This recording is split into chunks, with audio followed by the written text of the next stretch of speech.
Bonjour la famille, bienvenue sur votre chaîne AMS Kalenga TV. Restez connectés comme d'habitude. Nous avons que 1 heure à 45 minutes. Donc, que Dieu vous bénisse pour vos soutiens et merci d'avoir partagé la vidéo et merci pour toutes vos questions. Aujourd'hui, nous avons notre sous-thème qui est la postérité de la femme, blanc et bleu entre parenthèses. Donc, si vous avez des questions, n'hésitez pas. Je commence à saluer mes invités. Bonjour, Madame Abigail. Bonjour Madame Andy, bonjour la famille. Bonjour et bonjour, Pasteur Constant. Oui, bonjour, Madame Namdi. Shalom, pasteur. Bonjour. Bonjour, merci d'être là et je salue le pasteur Freddy Moukoutoua. Bonjour, pasteur. Bonjour, Madame Andy, et bonjour à tous ceux-là qui sont en train de nous suivre. Bonjour à vous tous qui êtes sur le plateau. Merci et je salue la présence de Madame Laetitia qui vient de se connecter maintenant et mon frère Arcel qui sera là et mon frère Aaron. Que Dieu vous bénisse. Pasteur, parlez-nous de ce sous-thème, la postérité de la femme. À vous la parole. Merci beaucoup.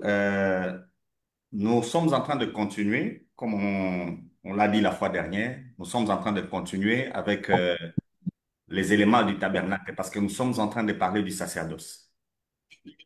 Et le sacerdoce, nous savons ce que c'est que le sacerdoce. Le sacerdoce, c'est cette œuvre que nous faisons pour le Seigneur. On a bien expliqué ça. Pour ceux-là qui nous rejoignent aujourd'hui, suivez les autres émissions sur MC Kalenga TV. Vous allez comprendre comment nous avons expliqué ce que c'est que les sacerdoces. Parce que c'est une question à problème aujourd'hui. Tout le monde parle de servir Dieu. Tout le monde explique comment il sert Dieu. Tout le monde pense servir Dieu. Et le tabernacle est le moyen par excellence pour que nous puissions comprendre l'œuvre de Dieu. Parce que c'est la première fois que Dieu a dit qu'il habiterait parmi les hommes. Et la fois dernière, traitant de Matthieu et de Marc, nous avons parlé d'Emmanuel, c'est-à-dire Dieu parmi les hommes. Parmi les hommes, Dieu s'est présenté comme le descendant de David. Premièrement, c'est la couleur pourpre de la porte du tabernacle. Et deuxièmement, comme le Messie, le Sauveur. Le Messie devait venir de la postérité de David, selon la promesse.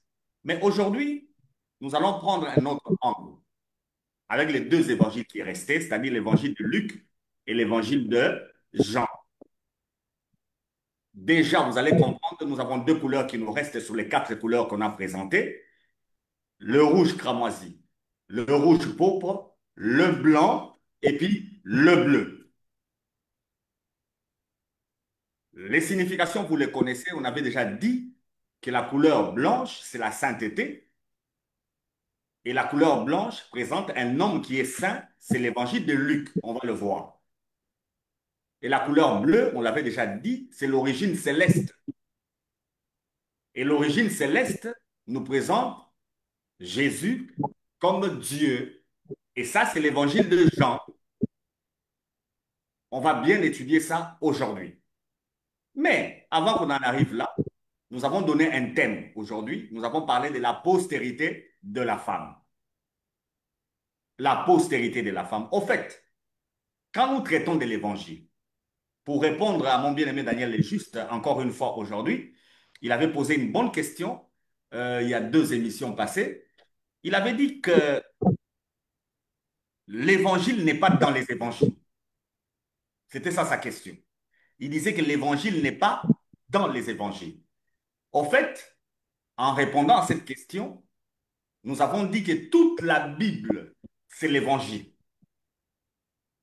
Toute la Bible, c'est l'évangile. Mais cet évangile, quand il est en train d'être donné dans l'Ancien Testament, il est dans l'ombre. Et dans le Nouveau Testament, c'est la réalité.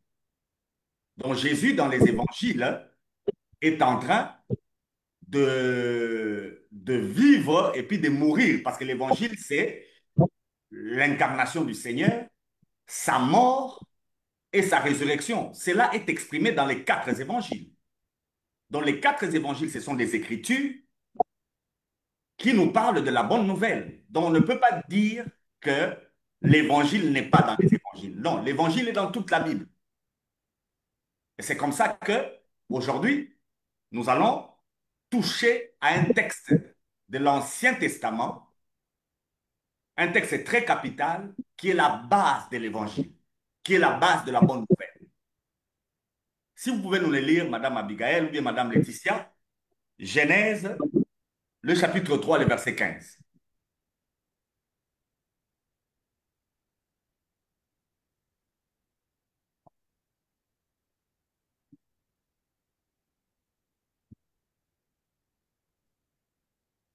Genèse 3, 15. Pouvez-nous le lire ça, Madame Abigail? J'ai lu Genèse 3:15. Je mettrai inimitié entre toi et la femme, entre ta postérité et sa postérité. Celle-ci t'écrasera la tête et tu lui blesseras les talons. Voilà l'Évangile. Voilà la bonne nouvelle qui nous est lancée. Qui est en train de parler dans ce texte?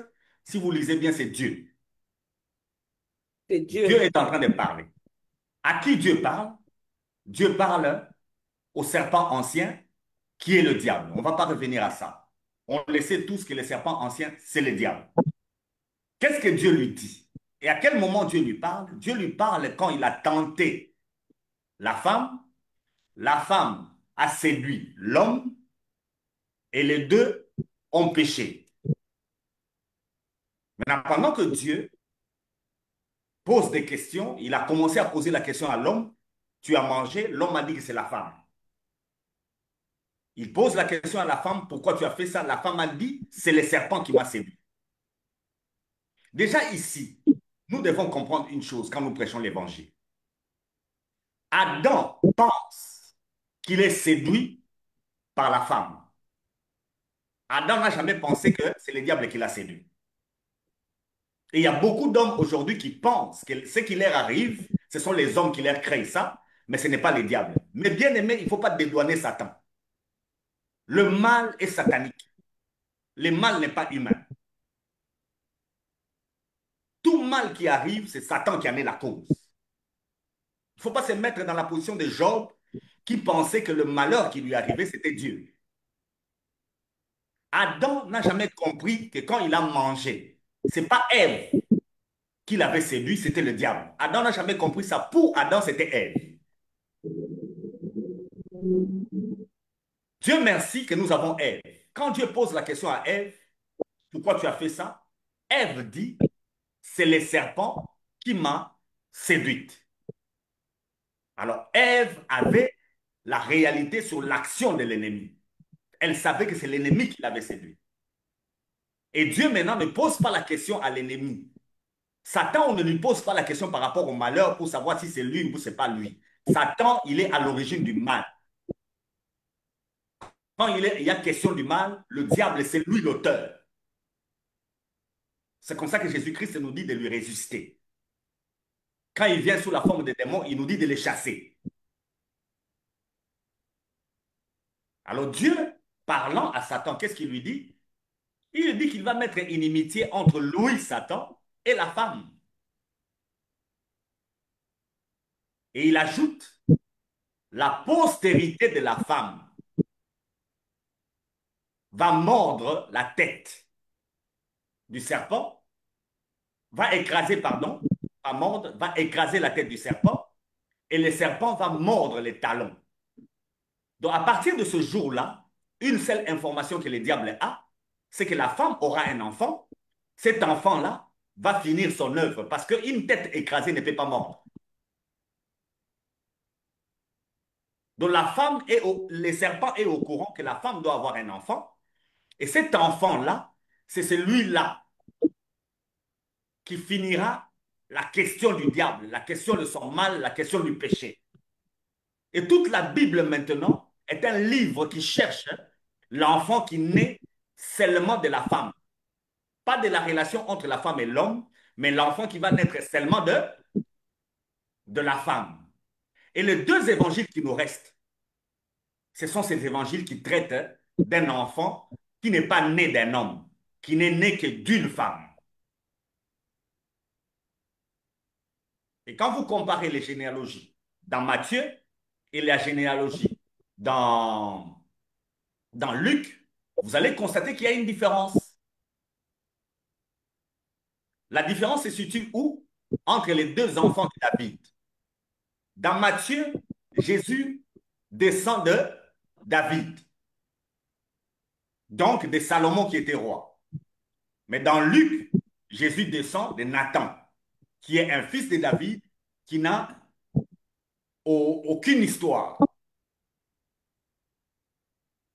Pourquoi Nathan? Parce que Nathan, c'est le grand-père ou l'ancêtre de Marie, qui était la mère de Jésus. Donc, l'évangile concerne un homme, mais cet homme-là doit naître seulement de la femme, pas de la relation entre la femme et un homme. Et c'est ça notre évangile de Luc. Si on peut les lire ensemble, allons dans Luc.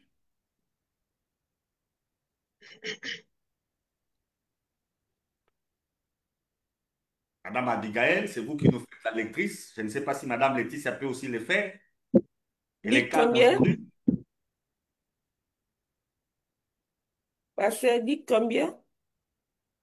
Je disais, je ne sais pas si Madame Laetitia peut aussi le faire parce qu'elle est calme aujourd'hui. Je suis là, papa. Oui, je parlais de la lecture. Oui, mais vous n'avez pas donné le verset. Non, non, je posais la question, est-ce que tu peux lire ou pas? Oui, oui, je peux lire. Oui, je suis là. Ah, ok, ok. Prenons Luc 3. Mhm.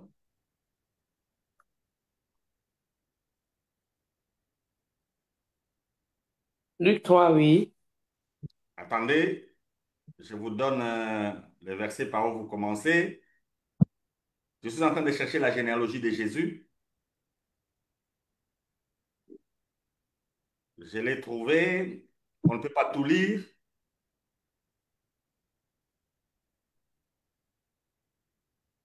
Mais qui est fils de Zorobabel?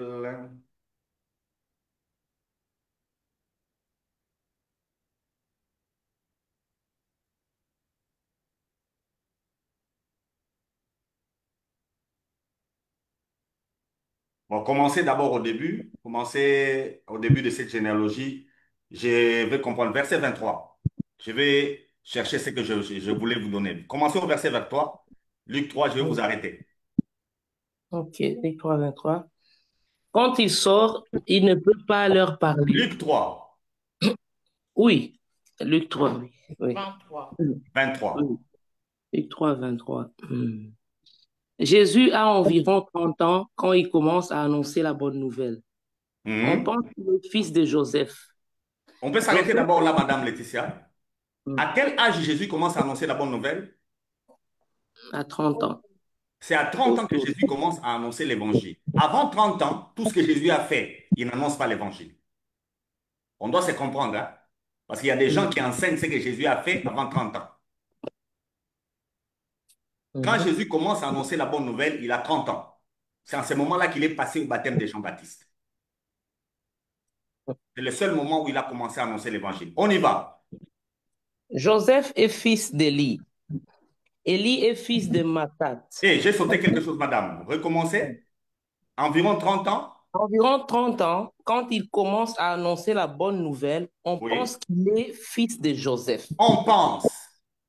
On pense qu'il est. Fils de Joseph. On pense qu'il est fils de Joseph. La suite de la généalogie. Mhm. On peut penser que c'est la généalogie de qui? De Joseph. De Joseph. Or, ce n'est pas vrai.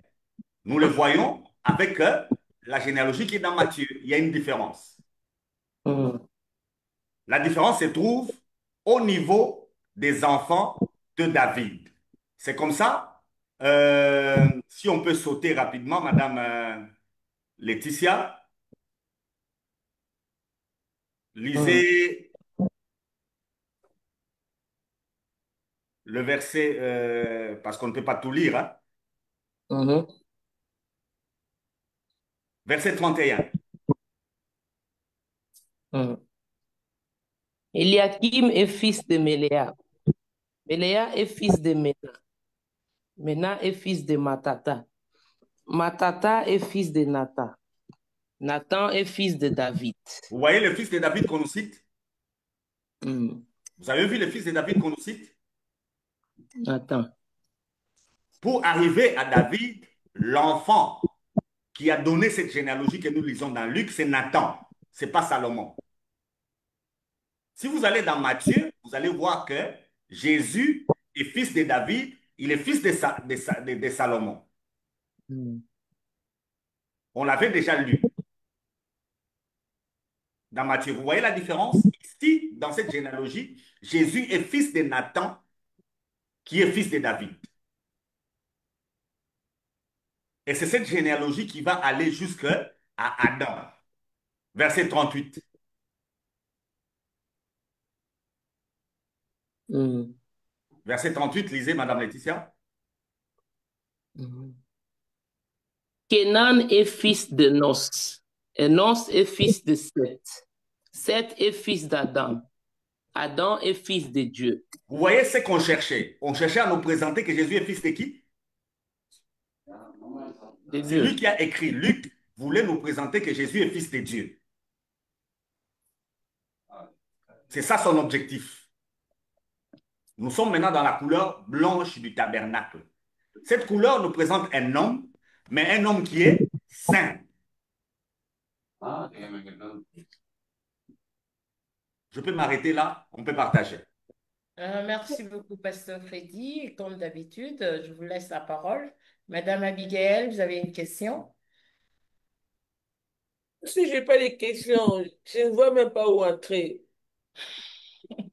Comment vous pouvez pas rentrer? Je ne sais pas. Le pasteur Constant, vous avez à dire? Tout va bien pour le moment.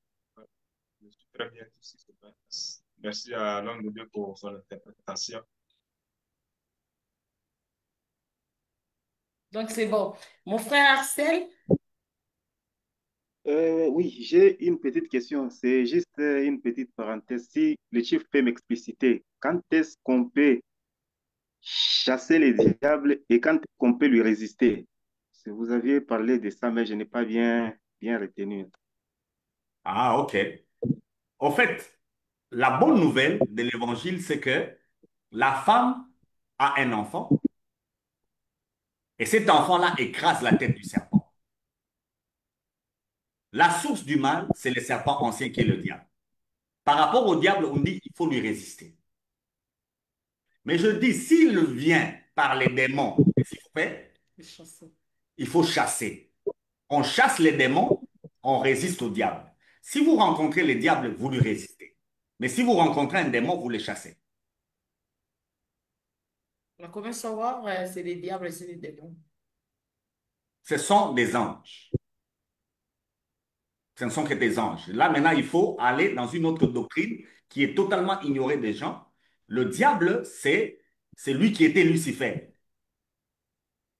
C'est celui qui était Lucifer. Il est l'auteur du mal. Il est la source de tous les mal. Maintenant, quand vous êtes face à lui, parce qu'il n'est pas omniprésent, je suis désolé, toutes les églises, un dimanche, un samedi, sont en train de chasser les diables partout. C'est comme si le diable est à la fois aux États-Unis, en Chine, en Italie, en Afrique. Le diable n'est pas omniprésent, c'est un ange. S'il est en un endroit, il est dans un seul endroit. Alors, le mensonge, c'est lequel? Tous les démons, quand ils se présentent, ils disent qu'ils sont Lucifer. Vous voyez les démons qui étaient dans le fou de Gadara? On lui demande quel est ton nom. Qu'est-ce qu'il répond? Légion. Donc, il veut dire que lui, qui est unique, il est plusieurs. Vous voyez les mensonges? Vous voyez les mensonges? Il n'est pas seul. Ils sont nombreux. C'est ça la vérité. Son nom n'est pas Légion. Il a menti. Mais Jésus n'est pas rentré dans ce jeu-là. Jésus sait que c'est un démon, il l'a chassé. Et en les chassant, comme c'était un démon qui dirige les autres démons, et lui et les autres démons sont partis. Et c'est là où les gens qui font la délivrance ont des problèmes. Vous ne pouvez pas avoir une vérité de la bouche de Satan. Vous ne pouvez pas non plus avoir une vérité de la bouche des démons. Tout ce qu'ils sortent de leur bouche n'est que mensonge. Alors, comment vous allez les reconnaître, Madame Andy? Ça nécessite une formation, un enseignement sur les anges. Ok. Merci, Pasteur Freddy Okoutoua. Je ne sais pas, Madame Laetitia, vous avez une question? Non, je n'ai pas de question. J'ai pensé à peu près à la même chose que notre frère par rapport aux démons, mais le pasteur vient de répondre à ça. Oui. Mm. Ok. Voilà. Moi, je reviens directement pour... Merci. Le pasteur Constant a parlé. Si vous avez à parler, vous pouvez parler, pasteur. Vous êtes libre. C'est ça, je voudrais revenir sur un fait, comme l'homme de Dieu vient de le dire, selon Genèse chapitre 3, le verset 15, parlant de la postérité de la femme, où il est clairement dit, je mettrai inimitié entre toi et la femme, entre ta postérité et sa postérité, celle-ci t'écrasera la tête et tu lui briseras le talon. Et je pense que c'est une prophétie qui est déjà accomplie. Jésus a déjà écrasé Satan à la croix. Et la question que je voulais poser, c'est pourquoi, après cette œuvre de Christ à la croix, le combat fait encore tant rage dans nos assemblées, dans nos vies, dans nos familles? Merci beaucoup. Très bonne question. C'est ça l'évangile même de Luc. L'évangile de Luc est en train de nous présenter l'homme parfait. Vous allez constater que dans la généalogie qu'on vient de nous présenter, on est remonté jusqu'à Adam et on a dit d'Adam qu'il est fils de qui? Fils de Dieu, parce qu'Adam est sorti de Dieu. Maintenant, quel est le problème que nous avons aujourd'hui, mon pasteur? Jésus est déjà arrivé. Jésus est la postérité de la femme. Jésus est l'homme qui est né sans le secours d'un homme. Le diable n'est pas l'ennemi de l'homme et il ne le sera jamais. Le diable est l'ennemi de la femme. Le diable est l'ennemi de la femme. Mais l'Église aujourd'hui, que vous appelez assemblée, est tombée dans le piège d'élever les hommes, n'est-ce pas? L'Église que vous appelez assemblée est dans ce piège-là de réfléchir homme. Or, l'Église n'est pas un homme. L'Église, c'est l'image d'une femme, n'est-ce pas? L'Église est l'image d'une femme. Le diable, c'est l'ennemi de la femme.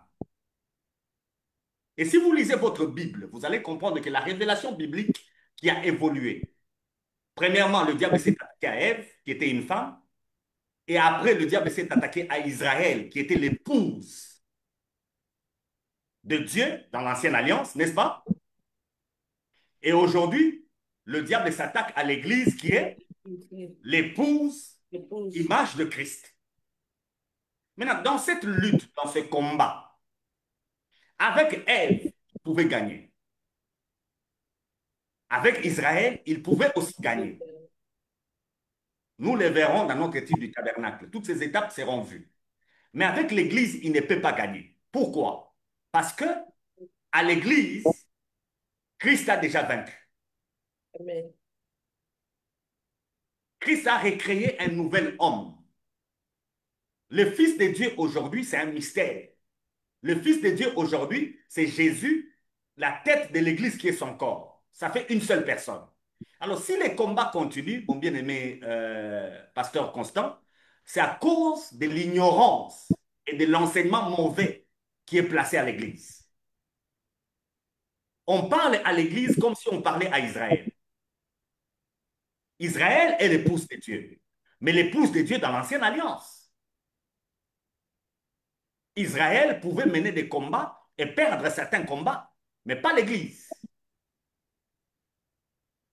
L'Église combat dans la victoire. Et l'apôtre Paul, parlant du combat de l'Église, il parle d'un bon combat de la foi. Mais d'où vient la foi? La foi vient de ce qu'on entend. Et d'où vient ce qu'on entend? Ce qu'on entend doit venir de la parole qui sort de Christ. Alors, qu'est-ce que Christ nous a enseigné? Est-ce que Christ nous a enseigné que nous, on peut tomber devant les diables? Est-ce que Christ nous a enseigné que les démons sont plus forts que nous?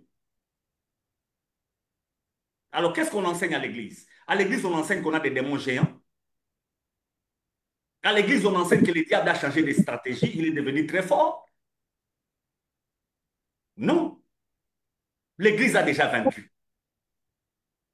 Et c'est ça la morsure au talon. C'est ça qu'on appelle la morsure au talon. J'aime les talons. Pour nous qui avons joué au football, j'ai été blessé plusieurs fois au talon, mais toutes ces cicatrices ont disparu. Amen. J'aime les talons. Les talons a connu beaucoup de cicatrices, mais les talons, ces cicatrices disparaissent toujours. J'aime les talons. Pasteur, le problème, c'est nous à l'église. Qu'est-ce que nous enseignons? Nous enseignons un faux diable et nous enseignons des faux démons. Le vrai diable a déjà été vaincu et les vrais démons ont déjà été vaincus.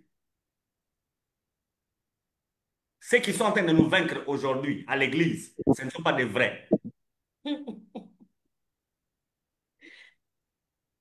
Mais ils sont vainqueurs, comment? Ils sont en train de vous vaincre vous-même. Donc, en fait, vous êtes en train de vous frapper vous-même.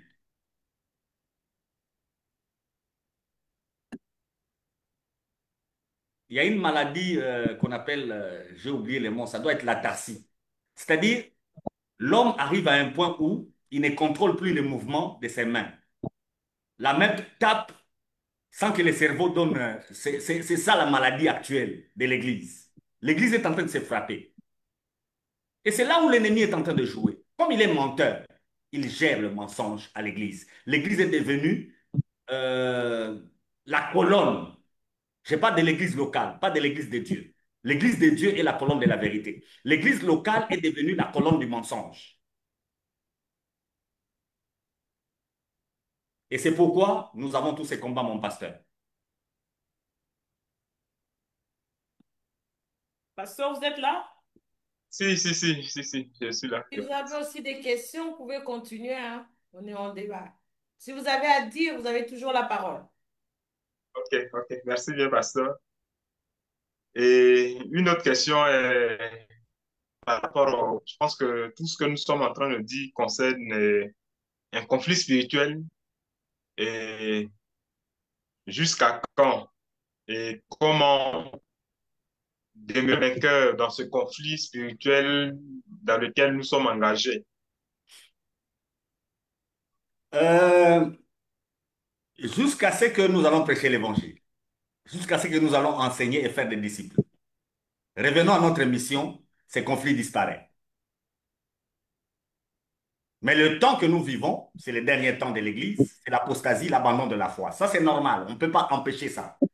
Mais nous, à l'Église locale, enseignons l'Évangile et cette lutte va disparaître.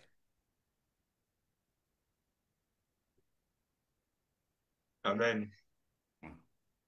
Merci, merci bien. Dieu vous bénisse. Je ne sais pas, madame, quelqu'un d'autre s'il a des questions ou bien le pasteur peut continuer là. Il a encore du temps, oui. Merci beaucoup. Je ne vais pas Je trop m'arrête. rentrer dans l'Évangile de Luc. Il y a un verset qu'on avait lu la fois dernière, Luc 24. C'est Jésus. Si on peut le relire encore, Luc 24, le verset 30, 30, le verset 27.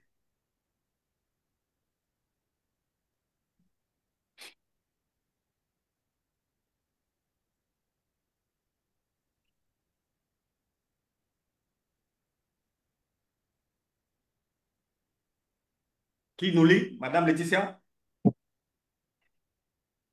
C'est Luc 24. Oui, Ah oui, au verset 27. oui. Et Jésus leur explique ce que le livre saint dit à son sujet. Il commence par les livres de Moïse. Ensuite, il continue par tous les livres de prophètes. Gloire au Seigneur. Jésus leur explique ce qui les concerne. Donc, l'homme Jésus vient de nous faire comprendre que la parole de Dieu, depuis Moïse, depuis la Genèse, jusqu'à Malachie, ne parle que de qui? Ne parle que de qui? Et Christ. De lui. C'est Jésus. Vous parlez à voix basse, je ne vous entends pas. Je crois que même C'est Jésus. les autres ne vous entendent pas. Mm. Donc, toute la Bible dans l'Ancien Testament ne parle que C'est Jésus. De de Jésus. Jésus. Hmm. C'est pourquoi je vous ai dit que toute la Bible, c'est l'évangile. Si vous lisez la Bible et que la Bible vous parle d'Abraham, c'est une fausse Bible. Si vous lisez la Bible et que la Bible vous parle de David, vous êtes dans une fausse Bible. Si vous lisez la Bible qui vous parle de Satan, vous êtes dans une fausse Bible. Si vous lisez la Bible qui vous parle de Marie, vous êtes dans une fausse Bible. La Bible doit parler de qui? De De Jésus. Et Jésus. Jésus. Parce que la foi vient de la parole de Christ. C'est le seul homme qu'on peut présenter à l'humanité et c'est le seul homme qui peut nous apporter le salut. C'est lui la postérité de la femme. C'est lui qui a écrasé la tête du serpent. Mon pasteur Constant, tant qu'on n'a pas compris Jésus, on sera vaincu par Satan. Tant qu'on n'a pas compris Jésus, on sera vaincu par les démons.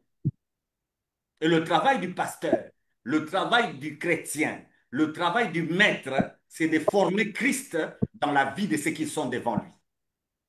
Parce que Jésus lui-même, l'homme Jésus, dans le livre de Luc, nous dit que depuis Genèse jusqu'à tous les prophètes, on ne parle que de lui. Qu'est-ce que cela veut dire? Si nous méditons notre Bible et que nous n'avons pas vu Jésus, la méditation là est mauvaise, elle est satanique.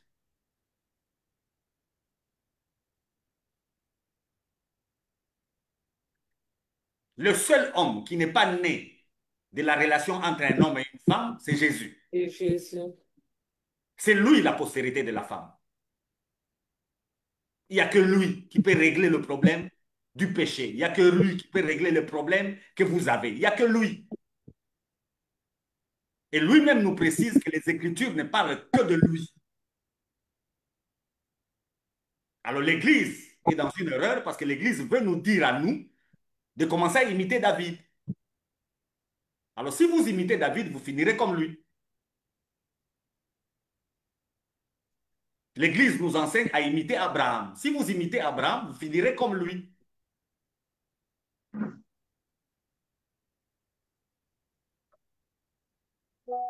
À l'Église, il faut qu'on nous apprenne à imiter Jésus. La parole parle de lui, la postérité de la femme. Dans le livre de Luc, l'évangile de Luc, c'est l'évangile de l'homme. Et la seule couleur du tabernacle qu'on peut voir de loin, c'est le blanc. C'est la seule couleur au tabernacle que de loin on pouvait voir. Elle est dominante. Donc la nature humaine que nous devons regarder, c'est la nature de Christ.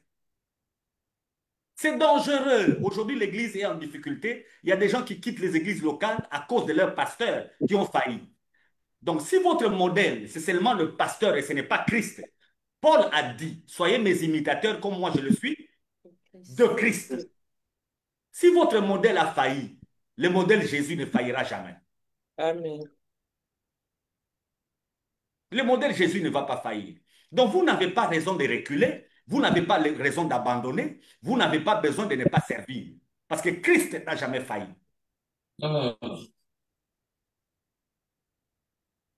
Selon la Bible, l'homme, c'est Jésus. L'homme, ce n'est ni vous, ni votre grand-père. Parce qu'on vous enseigne que comme votre grand-père avait fait ceci ou cela, dans votre vie, les choses ne marcheront pas. Non. La généalogie de Luc parle du Fils de Dieu, n'est-ce pas? Dans Luc, la généalogie va jusqu'à Dieu. L'homme que Luc nous présente est fils de Dieu. Amen. Et cet homme-là s'appelle Jésus. Amen. Il n'est pas né de la relation entre un homme et une femme. C'est même ici qu'il y a l'introduction à l'évangile de Jean. C'est là qu'il y a l'introduction à l'évangile de Jean. Quelqu'un qui n'est pas né de la relation d'un homme et d'une femme, qui est-il? Monstre. Qui est-il? Monstre. C'est Dieu, pas un monstre. Un monstre ne peut pas naître, madame. Mon frère Abigail. Est-ce qu'un monstre peut naître?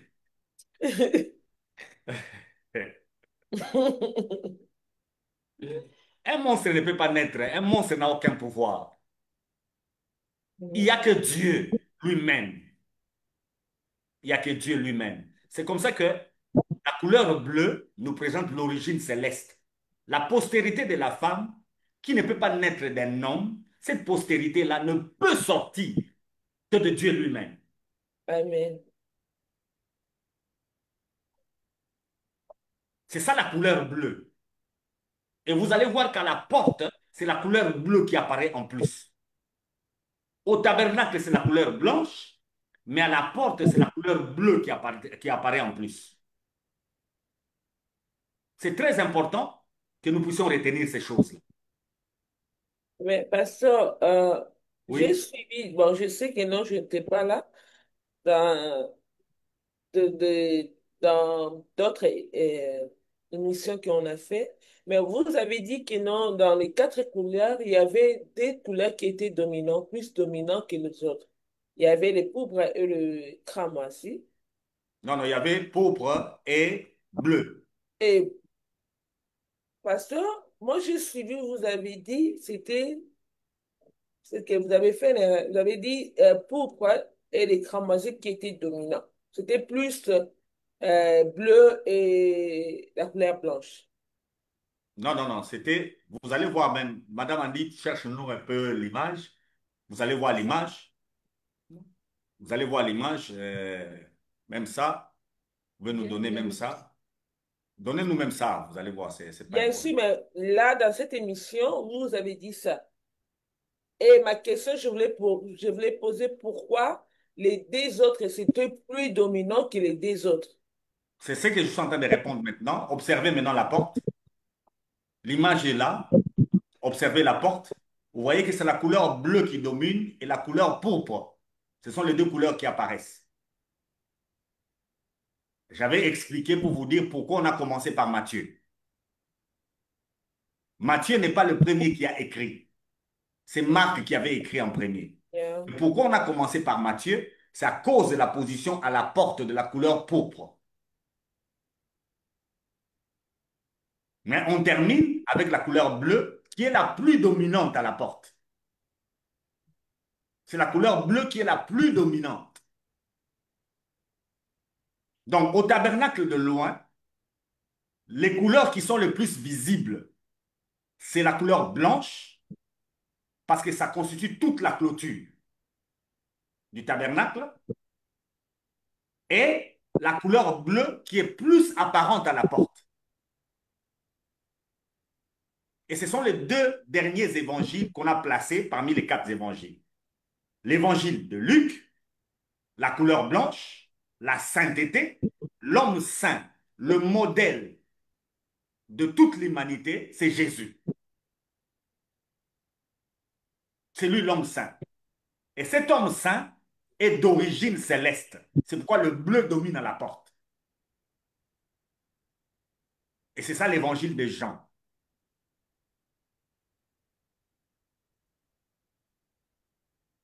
Madame Laetitia, lisez-moi Jean 1. Madame Ali devait normalement zoomer ça parce que ça, je sais pas, hein, ça se voit pas vraiment. Vous ne voyez pas bien? C'est tellement petit, il fallait qu'elle zoome ça. Non, non, mais de loin, vous voyez déjà le blanc comme clôture, comme enclos, et le bleu à la porte qui apparaît le plus. Madame Laetitia, lisez-nous, s'il vous plaît, Jean 1, verset 1er jusqu'à verset 1er et verset 2, et puis vous sautez, vous allez au verset 12, vous évoluez. Au commencement, la parole existait déjà. La parole était avec Dieu et la parole était Dieu. Au commencement, la parole était avec Dieu. Verset 12. Commençons au verset 11, verset 11 jusqu'à 14. La parole est venue dans son peuple, mais les gens de son peuple ne l'ont pas reçue. Pourtant, certains l'ont reçue et ils croient en elle. À ceux-là, la parole a donné le pouvoir de devenir enfants de Dieu.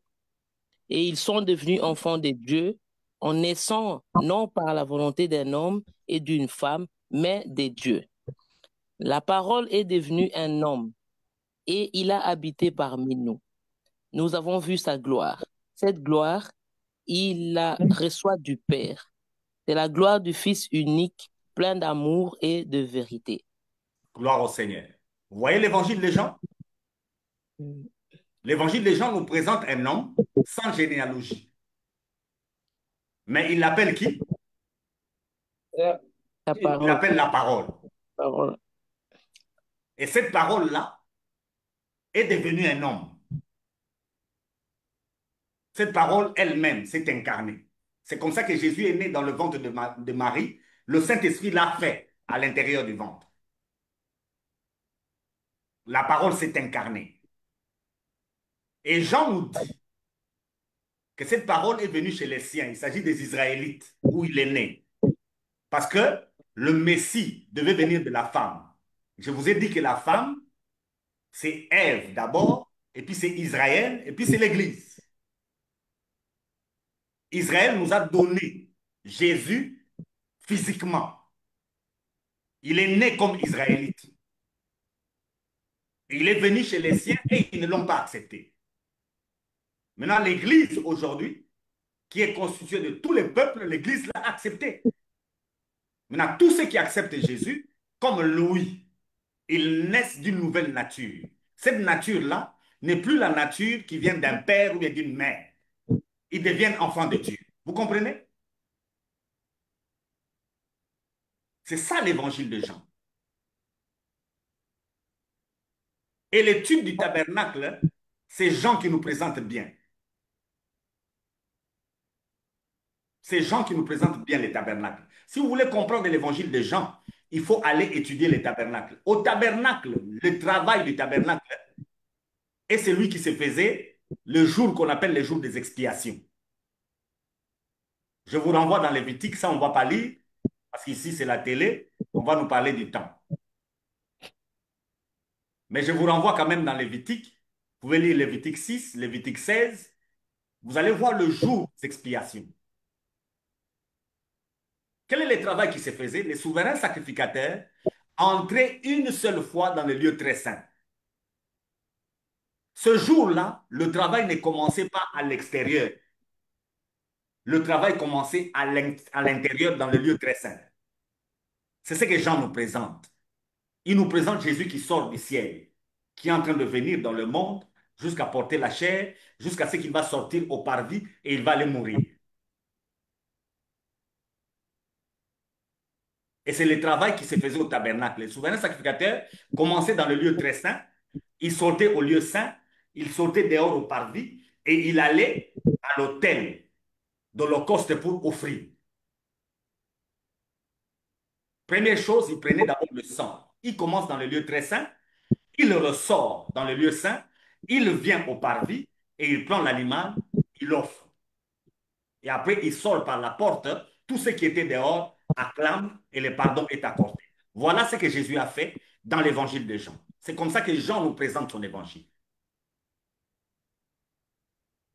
Il nous dit que c'est lui que lui nous présente n'est pas un homme. C'est la parole qui s'est fait chair. Cher. Oui, mon pasteur, vous avez à dire? Je vais commencer Amen. à bouger. Amen, amen, amen, amen. Je crois que moi, j'ai fini là. J'ai présenté et le blanc, j'ai présenté et le bleu. Le blanc, c'est notre évangile de Luc et le bleu, c'est l'évangile de Jean. Luc, c'est l'homme parfait, c'est toujours Jésus. Jean, c'est l'homme Dieu, c'est toujours Jésus. Mais parce que vous n'avez pas répondu aux questions de savoir pourquoi ces deux couleurs est dominant par rapport aux autres. Ah, il fallait que je réponde à cette question. Yes. Au fait, tous les hommes cherchent un modèle humain. Quel est le modèle humain que Dieu nous donne? C'est Jésus. Et alors, même de loin, tout homme a une image de l'homme. Maintenant, l'homme qu'il faut voir, ça doit être un homme qui est parfait. Quel est l'homme qui est parfait? Jésus. C'est pourquoi c'est la couleur la plus grande. C'est la couleur la plus visible du tabernacle, le blanc. Maintenant, à la porte, c'est la couleur bleue. Cet homme qui est la porte doit être quelqu'un qui vient d'où? Ça doit être quelqu'un qui vient du ciel. Ça doit être Dieu lui-même. Emmanuel, Dieu parmi les hommes. Le tabernacle, c'est Dieu qui habite parmi les hommes. De la même façon que Moïse a reçu le tabernacle au ciel, de la même façon que Jésus est venu du ciel. C'est pourquoi ces deux couleurs sont les deux couleurs les plus apparentes.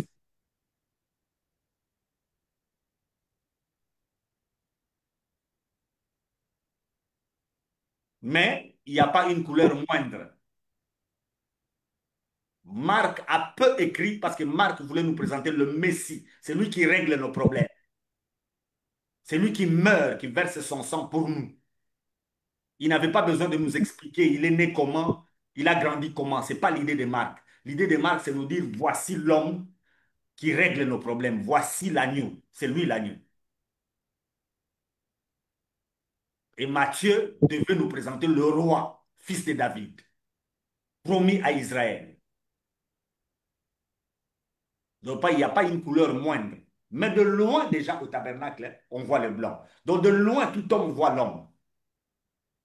En matière de Jésus, personne ne sera excusable. Hein? Personne ne sera excusable. Parce que le diable pourrait être le diable et combat Jésus. On lui a dit la postérité Et la femme. de la femme. Il n'y a qu'un seul homme que le diable attaque, c'est Jésus. C'est comme ça que l'esprit de toutes les religions, c'est l'esprit de l'Antichrist. Les gens sont inexcusables. On ne peut pas être excusable parce que les démons eux-mêmes parlent aussi de Jésus. Le diable lui-même parle de Jésus. Donc même les gens qui sont dans l'occultisme là, ils ne seront pas aussi excusables parce qu'ils ont quand même entendu le diable parler de Jésus. Toutes les sectes s'attaquent à Jésus. Toutes les religions s'attaquent à Jésus. Il n'y a que Jésus qu'on attaque. Dans toutes les religions, c'est Jésus l'opposé.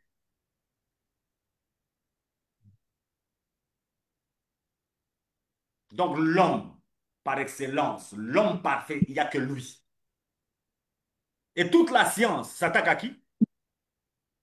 C'est Jésus. toujours à lui. Mais entre-temps, on nous dit que nous sommes en 2025. Par rapport à qui? À Jésus. Toujours lui. On nous dit qu'on est en 2025. Par rapport à qui? À Jésus. Ok, nous attendons déjà vers la fin de notre émission. Donc, si vous avez des questions, je vous laisse libre. Vous avez la liberté de le poser. Même ceux-là qui nous suivent, vous avez la liberté. Je salue en passant mon frère Daniel le Juste. Merci, Ah oui. Seigneur. Bien, merci, bien, homme de Dieu. Merci pour toutes ces précisions. Je pense que plusieurs hommes et femmes ont besoin d'entendre ces vérités qui libèrent, que le Seigneur vous bénisse déjà. Amen. Et il y a une question, mais peut-être qui ne concerne pas ce sujet dont nous parlons, mais qui est quand même important pour moi. Je pense que pour ceux qui sont aussi connectés, voilà. Je prends un exemple. Je suis serviteur de Dieu, mon épouse est servante de Dieu, convertie, née de nouveau. Et si nous avons des enfants, est-ce que notre conversion, notre position en Christ donne la possibilité à ces enfants, sans faire appel avec le Seigneur, entrer dans la présence de Dieu avec ce que le Seigneur a déjà accompli comme œuvre à la croix, où chacun devrait aussi passer par ce chemin qu'on appelle la conversion, la repentance, accepter Jésus. Oui, il doit passer. Nous venons de le lire dans l'évangile de Jean. On nous présente celui qui était la parole. Celui qui était la parole s'est fait homme. Mais à ceux qui ont cru en lui, c'est ceux-là qui deviennent enfants de Dieu. Donc, on ne Amen. devient pas enfant de Dieu parce qu'on est né d'un pasteur qui est plein d'onction, qui est grand serviteur de Dieu. Non, il faut croire.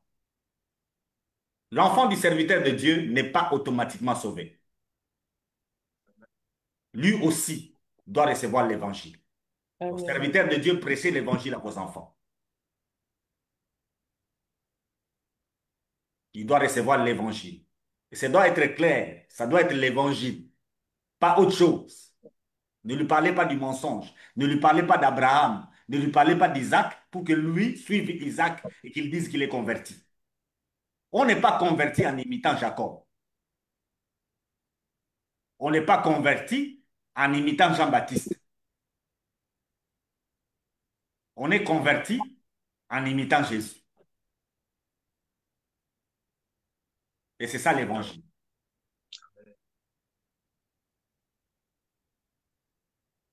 OK. Frère Axel? Pour mieux dire, on est converti en acceptant les 4 évangiles que je viens de vous donner. On accepte quoi? On accepte que Jésus est le roi qui a été promis. C'est l'agneau qui a été promis, qui a versé son sang pour le pardon éternel des péchés. C'est l'homme parfait de qui toutes les Écritures parlent. Et c'est Dieu qui s'est fait chair. Amen. C'est ça l'évangile. Amen. Oui, frère Axel? Oui, j'ai 2 questions. La première est la suivante. En se référant au livre de Jean, chapitre 1, et verset 12. Alors, je voudrais poser une question, Chief. Pourriez-vous m'expliquer s'il y a une différence entre ce qu'on appelle Église et les nations par rapport à ça, Église c'est et la première. nation. Oui, Quand la Bible parle des nations, que Jésus s'est tourné aux nations, c'est-à-dire il s'est tourné aux peuples qui ne sont pas israélites. En d'autres termes, il s'est tourné vers ce qu'on appelait les païens. Le temps que nous vivons, depuis qu'Israël est parti à Babylone, s'appelle le temps des nations. C'est-à-dire c'est un moment où Dieu, dans le monde, il agit, il gère et dirige le monde, pas à partir d'Israël. Israël a perdu la royauté et la royauté dans le monde est allée vers les nations, c'est-à-dire vers les autres peuples. C'est comme ça qu'on avait l'empire babylonien, on a eu l'empire de Médo-Perse, on a eu l'empire grec, on a eu l'empire romain qui a disparu, mais qui va renaître sous une autre forme d'une alliance des nations. C'est l'Apocalypse qui nous explique ça. Nous sommes dans ce temps-là, le temps des peuples qui ne sont pas Israël. Mais après Armageddon, Jésus reviendra pour établir le royaume de David. Israël va encore dominer. Mais avec un roi, ça sera Jésus lui-même. oui, Maintenant, l'Église, c'est l'ensemble de tous les peuples, que ce soit les Juifs, que ce soit les non-Juifs, tous ceux qui croient selon Jean en l'Évangile et ils constituent l'Église. Et ils sont en dehors du temps des nations. C'est un peuple mystérieux.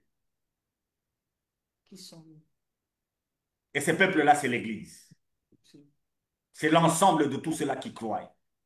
Qu'ils soient riches, qu'ils soient pauvres, qu'ils soient femmes, qu'ils soient hommes. Là, il n'y a ni homme ni femme. Là, il n'y a ni riche ni pauvre. Là, il n'y a ni blanc ni noir. Là, il n'y a pas de juifs ou de grecs. Il n'y a que ceux qui croient. Ils deviennent enfants de Dieu, comme Jésus. Donc, oui. en Christ, notre généalogie change. Elle est la généalogie de Luc. Elle se dirige vers Dieu.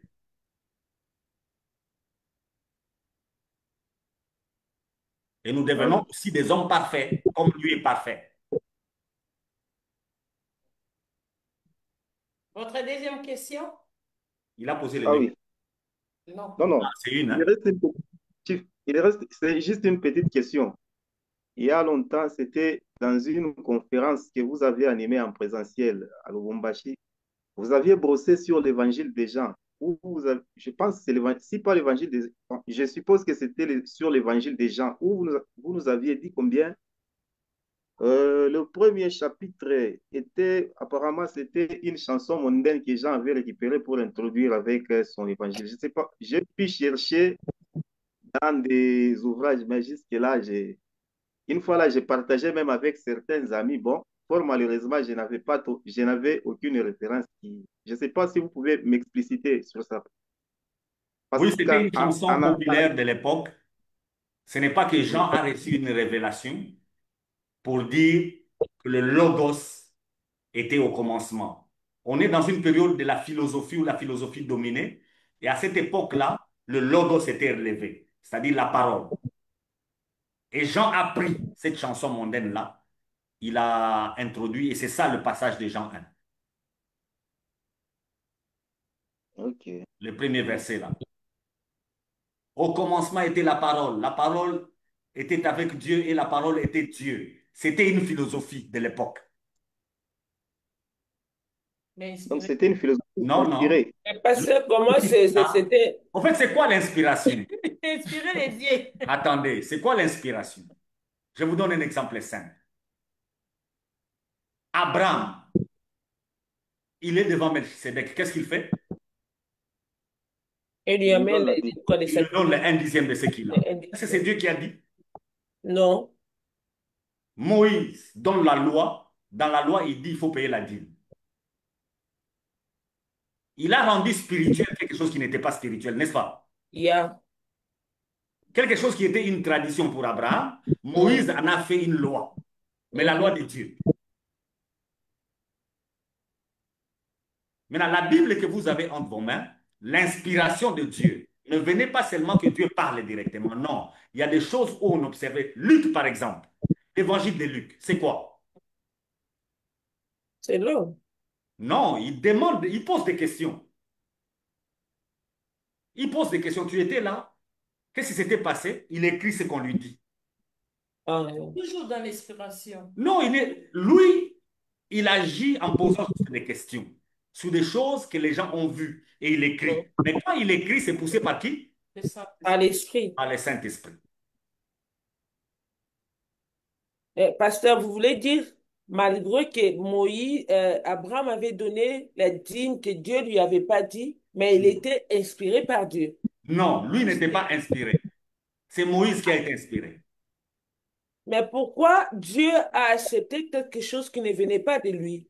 Non, non, Que l'homme l'homme a a voulu. accepté. Abraham, c'est quelqu'un, c'est le père de la foi. C'est lui qui a commencé beaucoup de pratiques.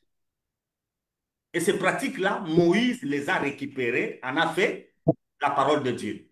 Et Dieu, Mais pasteur, si Abraham n'était pas inspiré de Dieu, il était inspiré de qui?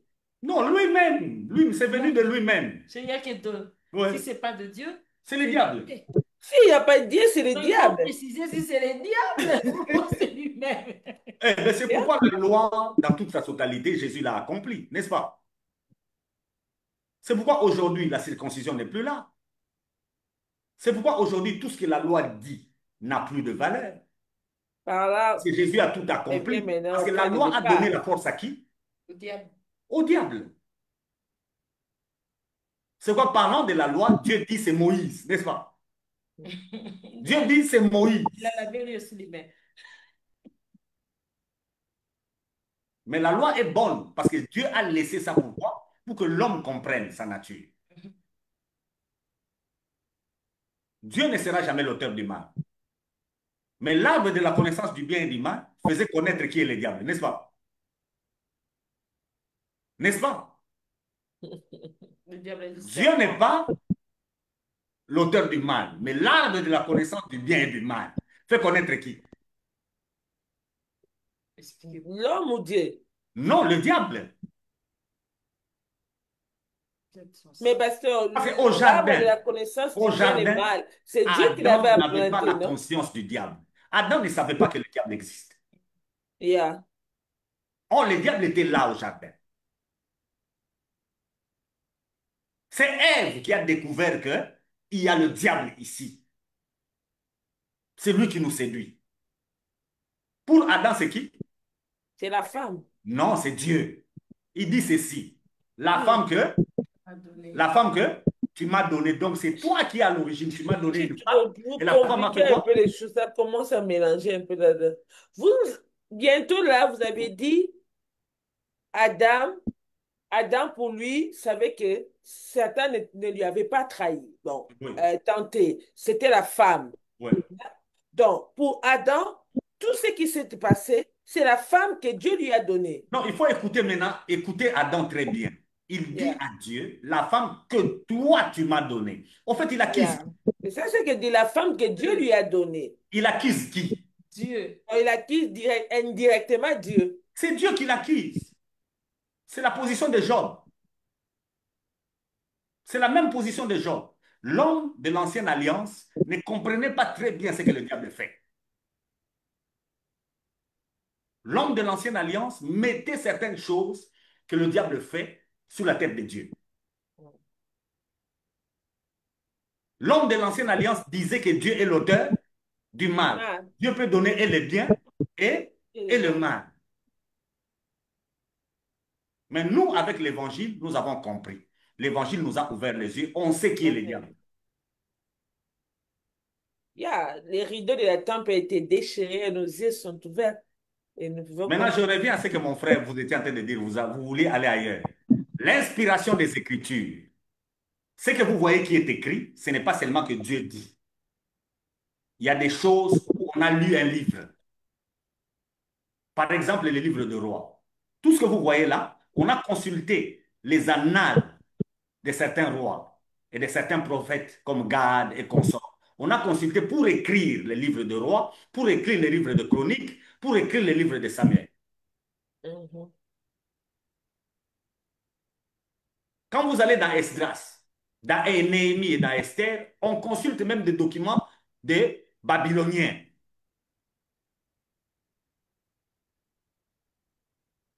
Et c'est comme ça que Jean l'apôtre, la première partie ici, quand il dit au commencement était la parole, c'était une chanson de cette époque-là. Une chanson mondaine et populaire. Lui, il a récupéré ça.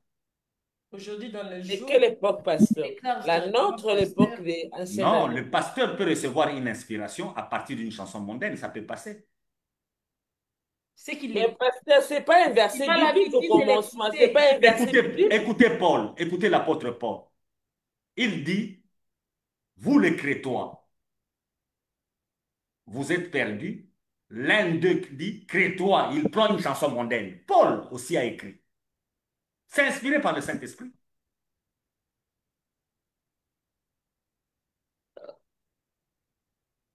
Pour qu'un pasteur soit inspiré par une question mondaine, il doit lui écouter, non? Attendez, je vais plus loin. Je vais plus loin. Je viens de vous parler ici de la légion qui a été envoyée dans l'eau. Qui a parlé? C'est le diable. Jacques vous dit, même le diable fait quoi? Nous Les parlons. démons connaissent qui est Jésus. Et qu'est-ce qu'ils font? Ils Il tremblent. tremble. Où est-ce qu'il a vu ça? Hmm.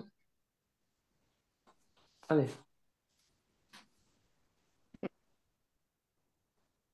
Merci beaucoup, pasteur. Il y a quelqu'un qui parle? C'est Arcel qui est en train C'est de... Laetitia qui rit. C'est moi qui riais, madame a dit comment elle regardait le pasteur. Madame Pour dire, en Laetitia, tout cas, là, c'est bien compliqué. Malheureusement, nous sommes arrivés à la fin de notre émission d'aujourd'hui. Que Dieu vous bénisse. Si vous n'avez pas Facebook, nous allons transférer cette émission sur notre chaîne YouTube qui est MC Kalinga TV. Je vous invite de vous abonner parce que Facebook est en train de s'effacer de vidéos après un temps de jours. Donc, veuillez aussi vous inscrire sur notre chaîne YouTube MC Kalinga TV. Là, vous allez voir tous nos vidéos. Soyez bénis. On se voit à la prochaine le vendredi. On est ensemble, les familles. À la prochaine. Bye bye. Bye. Bye.